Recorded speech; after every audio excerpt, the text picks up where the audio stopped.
வெள்ளக்காரன் வெளியில் போயிட்டு சுதந்திர இந்தியா வந்தது, காங்கிரஸ் ஆட்சிக்கு வந்தது, யாரா பெரிய பதவியில்னாக்கா அவங்க தான், அதே ஐயருக்கு தான். வெள்ளக்காரங்கிட்டே அவங்க தான் அதிகாரம், இவங்ககிட்டே அதுதான் அதிகாரம். பெரியவர் சொல்லுறது நடந்து போச்சு. பார்ப்பனர்களுக்கு முழுசா போச்சு. இன்னைக்கு நம்ம இன்னைக்கு ஒரு மாட்டிட்டு முடிக்கிறோம். அந்த சுதந்திரம் கிடைக்கல. நம்ம எவ்வளவு போராட்டங்கள்ல, தோல் சேலை போராட்டம், இதெல்லாம் வந்து வைகுண்டசாமி அவர்கள்லாம் நடத்தின தோல் சேலை போராட்டம். பெண்கள் வந்து பிற்படுத்தப்பட்ட பெண்கள் வந்து ஒரு குறிப்பிட்ட இனத்த பெண்கள், அவங்க இன்னைக்கு அவங்கெல்லாம் ஐயர்கிட்ட அப்படியே குலதெய்வம் தான் குழவிக்கிட்டு இருக்கிறாங்க. அவங்களை எப்படியெல்லாம் நடத்தினாங்கிறத மறந்துட்டாங்க. இப்போ தமிழிசையில் அதை யோசிக்கணும். அவங்க இனத்தை அவங்க என்னென்ன பண்ணாங்கிறத தமிழிசையும் குமரி இனம்னு சொல்லணும்.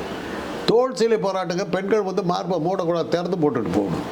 அந்த வைகுண்ட சாமியை வந்து அந்த போராட்டத்தை நடத்தினது பிறகு தான் அந்த நாடார் இனத்து பெண்கள் வந்து முந்தாணி போடவே ஆரம்பித்தாங்க. அது ஒன்றும் அனுமதிக்கலையே இந்துத்துவா.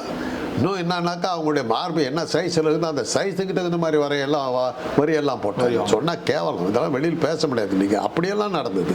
அவன் அந்த ஜாதிக்காரன் வர்றான்னாக்கா, அந்த 3% வர்றான்னாக்கா நம்ம ஓரமாக போயிடணும், செருப்பை கழட்டிடணும், துண்டை எடுத்து கக்கத்தில் வச்சுக்கிட்டு வளைஞ்சா அப்படி நிற்கணும்.